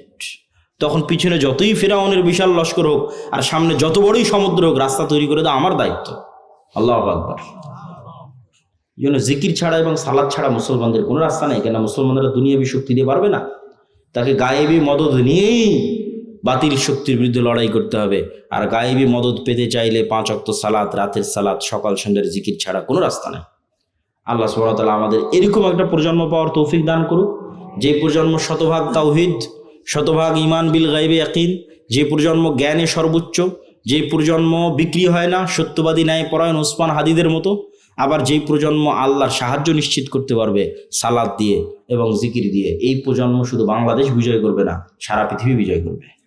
কিসের ভারত, কিসের আমেরিকা, কিসের চীন, কিচ্ছু টিকবে না, সারা পৃথিবী তারা বিজয় করবে। কিন্তু এই প্রজন্ম তৈরি হওয়া লাগবে। আমরা সেই প্রজন্মের স্বপ্ন দেখি। আল্লাহ সুবহানাহু ওয়া তাআলা কবুল করুক। সুবহানাকাল্লাহু ওয়া বিহামদিকা আশহাদু আল্লা ইলাহা ইল্লা আনতা আস্তাগফিরুকা। অস্থির হবেন না, আপনাদেরই প্রশ্ন উত্তর আছে, ধীরে ধীরে ওঠেন। আর যারা মাসিকাল ইতিসাম, রাসূল সাল্লাল্লাহু আলাইহি ওয়াসাল্লামের চেহারা কেমন ছিল, চুল কেমন ছিল, দাড়ি কেমন ছিল, এটা জানতে চান এবং আজকের বক্তব্য আল্লাহর পথে যাত্রা, এই বইটা নিতে চান, এই বই কই পাবে? গাড়িতে নাকি না স্টেজে? গেটে, গাড়িতে। আর যারা এই মাদ্রাসায় দান করতে চান তারা একটু স্টেজে এসে আস্তে আস্তে আপনাদের দানগুলো এখানে জমা দিতে পারেন। প্রশ্ন উত্তর ধীর স্থির ভাবে যাবেন। বর্তমান অর্থনৈতিক ব্যবস্থায় ব্যাংক, সুদ এগুলো হালাল ভাবে করার উপায় কি? বর্তমান যুগে জিহাদের সঠিক অর্থ কি? ব্যাংক সুদ মুক্ত উপায়ে লেনদেনের উপায় হচ্ছে আপনি নিজে সুদি লেনদেনের সাথে জড়িত থাকবেন না, সুদি লোনের সাথে জড়িত থাকবেন না, এটাই উপায়। বর্তমান যুগে জিহাদের সঠিক অর্থ কি? জিহাদ মানে আল্লাহ সুবহানাহু ওয়া তাআলার রাস্তায় যুদ্ধ। সেটা অবশ্যই ইমামের অধীনে হতে হবে, সেটা অবশ্যই দেশের মাধ্যমে হতে হবে।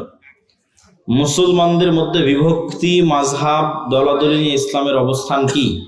মুসলমানেরা বানু ইসরাইলের মতো 70-71 দলে বিভক্ত হবে, এটা রাসূল সাল্লাল্লাহু আলাইহি ওয়াসাল্লাম নিজে বলে গেছেন। আর এই বিভক্তির মধ্যে বাঁচার রাস্তা হচ্ছে মা আনা আলাইহি ওয়া আসহাবি। এই বিভক্তির মধ্যে বাঁচার রাস্তা হচ্ছে সুন্নাতুল্লাহ, সুন্নাতুর রাসূলিহি ওয়া সুন্নাতুল খুলাফায়ে রাশিদিন। এই বিভক্তির মধ্যে বাঁচার রাস্তা হচ্ছে কিতাবুল্লাহ ওয়া সুন্নাতুর রাসূলি। সারমর্ম হচ্ছে আল্লাহর কোরআন, নবীর হাদিস এবং সাহাবীদের আমল, এইগুলোর মাধ্যমে আমাদের নাজাত খুঁজে পেতে হবে। আমি প্রেম করে পারিবারিকভাবে বিয়ে করেছি, এই বিয়ে কি আল্লাহ কবুল করবে? আগের প্রেমের জন্য ক্ষমা চাইতে হবে। বিয়ে যদি ইসলামের নিয়ম অনুযায়ী হয়ে থাকে, আমরা আল্লাহর কাছে দোয়া করি, আল্লাহ তোমার তওবা কবুল করে, তোমার বিয়ে থেকে আল্লাহ কবুল করুক এবং বরকত দিক। আল্লাহুম্মা আমিন। আমার নাম মুহাইমিনুল। মুহাইমিনুল না রেখে রাখো আব্দুল মুহাইমিন। আধুনিক প্রযুক্তি, সোশ্যাল মিডিয়া, এআই, ইন্টারনেট ব্যবহারে ইসলামের দৃষ্টিভঙ্গি কি? বর্তমান সময়ে মুসলমান তরুণদের সবচেয়ে বড় নৈতিক চ্যালেঞ্জ কি? আধুনিক প্রযুক্তি, সোশ্যাল মিডিয়া, এআই, ইন্টারনেট এগুলো থেকে বের হওয়ার আমাদের কোনো রাস্তা নাই, বরং এগুলোকে আমরা আরো কিভাবে ভালোভাবে কাজে লাগাতে পারি ইসলামের পক্ষে, তার জন্য আমাদের চেষ্টা করতে হবে। বর্তমান সময়ে মুসলমান তরুণদের সবচেয়ে বড় নৈতিক চ্যালেঞ্জ, আজকে যেটা আলোচনা করলাম এটাও নৈতিক চ্যালেঞ্জ, এর পাশাপাশি অবশ্যই অস্থিরতা, অবৈধ সম্পর্ক, সেটা একটা বড় নৈতিক চ্যালেঞ্জ। বর্তমান গণতন্ত্র অনুযায়ী এগুলো কত আলোচনা আর করবো, আজকে আলোচনাই তো করলাম সব। আমি রংপুরে চাকরি করি, মাঝে মাঝে বাড়িতে নাটোরে আসি, আমি কি বাড়িতে এসে নাটোরে সালাত কসর করতে পারবো? নিজ বাড়িতে থাকার জন্য আসলে কসর করতে পারবো না, সফরের মধ্যে বাড়ি হয়ে যাচ্ছ এরকম সফর রানিং অবস্থায় থাকলে সেটা সমস্যা না। সালাফি কনফারেন্সে গিয়ে স্যান্ডেল হারিয়ে গেছে, তাই আর একজনের স্যান্ডেল নিয়ে চলে এসেছি, এখন করণীয় কি?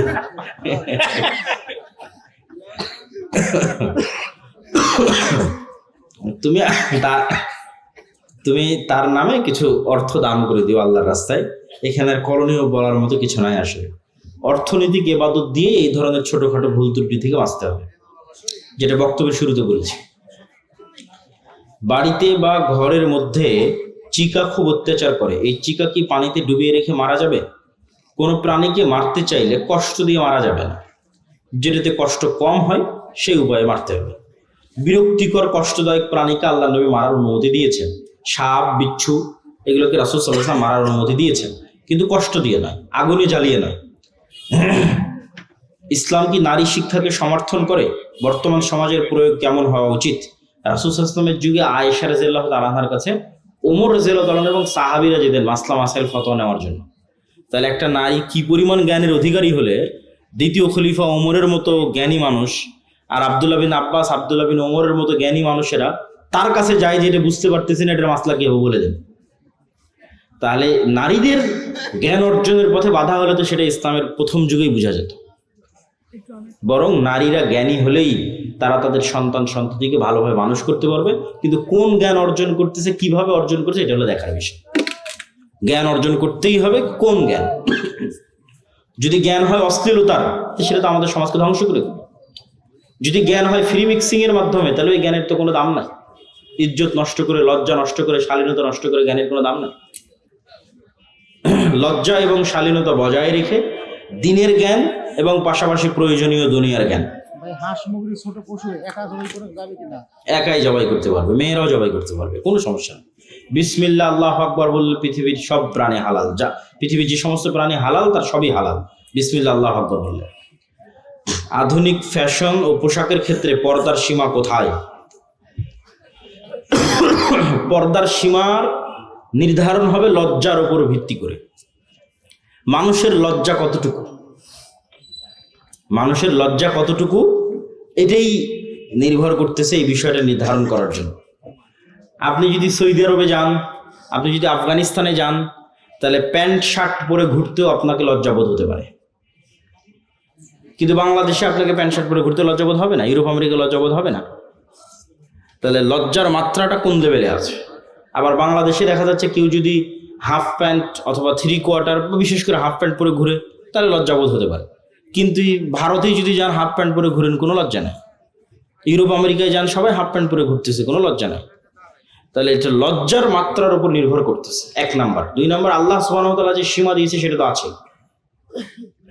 আল্লাহ পুরুষদের জন্য যে সীমা দিয়েছে সেটা তো আছে, নারীদের জন্য যে সীমা দিয়েছে সেটা তো আছে।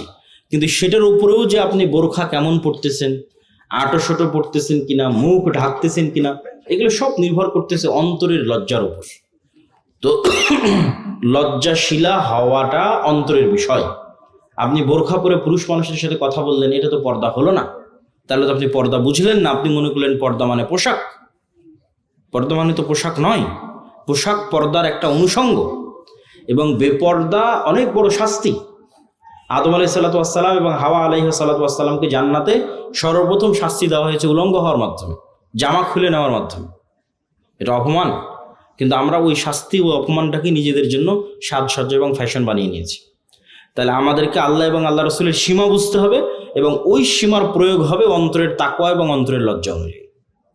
যে মেয়ে যত লজ্জাশীলা, সে তেমন ঢিলে ঢালা পোশাক পরবে, সে তত পুরুষ সমাজ থেকে নিজেকে দূরে রাখার চেষ্টা করবে, পুরুষদের সংমিশ্রণ থেকে। নামাজরত ব্যক্তির কতটুকু সামনে দিয়ে চলাচল করা যাবে? নামাজরত ব্যক্তির সামনে দিয়ে একটা ছাগল চলাচল করে চলে যাবে, এরকম একটা দূরত্ব বজায় রেখে, তথা 2 হাত বা 3 হাত এরকম একটা দূরত্ব বজায় রেখে চলাচল করা যাবে। তবে সেক্ষেত্রে সূত্রা ব্যবহার করা সবচেয়ে ভালো, এবং নামাজি যখন সালাতে দাঁড়াবে তখনই তিনি সূত্রা দিয়ে সালাতে দাঁড়াবেন, এটা সবচেয়ে উত্তম। মূল কথা হচ্ছে সালাত আদায়কারীর যেন ডিস্টার্ব না হয়। আর সম্পূর্ণরূপে নিষিদ্ধ হচ্ছে তার সিজদার জায়গার মধ্যে দিয়ে অতিক্রম করা। সিজদার জায়গার মধ্যে দিয়ে অতিক্রম করলে সালাত ছেড়ে দিয়ে ওর সাথে মারামারি লেগে যেতে হবে। যে সিজদার জায়গার মধ্যে দিয়ে অতিক্রম করবে, সালাত অবস্থায় তার সাথে ফাইট হবে, মানে তাকে শক্তভাবে বাধা দিতে হবে। সে যেন সিজদার মধ্যে দিয়ে অতিক্রম না করতে পারে, কেননা সে আস্ত শয়তান যে সিজদার মধ্যে দিয়ে অতিক্রম করতেছে। সালাত আদায়কারী ডিস্টার্ব হয় না, এরকম দূরত্ব বজায় রেখে যেতে হবে। আমাদের কর্জে হাসানা প্রজেক্ট সম্পর্কে একজন জানতে চেয়েছে। এটা আমাদের একটা পরীক্ষামূলক প্রজেক্ট, যদিও উদ্যোগটা অনেক সুদূর প্রসারী। আমরা এখনো আমাদের পরিচিত লেভেলের মধ্যেই কর্জে হাসানা দিচ্ছি, এবং যারা কর্জে হাসানা ফান্ডে জমা রাখতে চাচ্ছে তাদেরটা জমা নিচ্ছি। ধীরে ধীরে আমরা এটা বাড়াবো ইনশাল্লাহ। এক পরিবারে ছেলে ও ছেলের বউ নামাজ পড়ে না, ওই ছেলের খাবার খাওয়া যাবে, পোশাক পরা যাবে। মেয়ে সালাত পড়ে না, তার পোশাক দিলে পরা যাবে। মেয়ে জামাই শুধু খায় এবং ঘরে খাবার খাওয়া যাবে। সালাত যদি একদমই না পড়ে, মানে 5 ওয়াক্ত সালাতেও নাই, জুমার সালাতেও নাই, তাহলে এটা পরিপূর্ণরূপে কাফের, এতে সন্দেহের কোনো অবকাশ নাই। খাতামাল্লাহু আলা কুলুবিহিম, আল্লাহর অন্তরে মোহর মেরে দিয়েছে।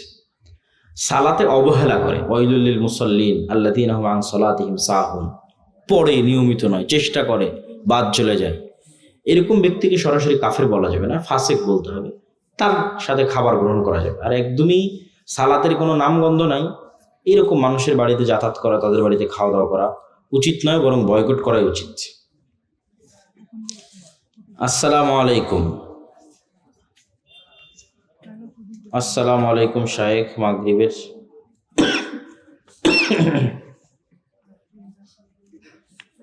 ফেতরার চাউল, এখনো তো রমজান মাস কি চলে আসছে নাকি যে ফেতরার প্রশ্ন শুরু হয়ে গেল?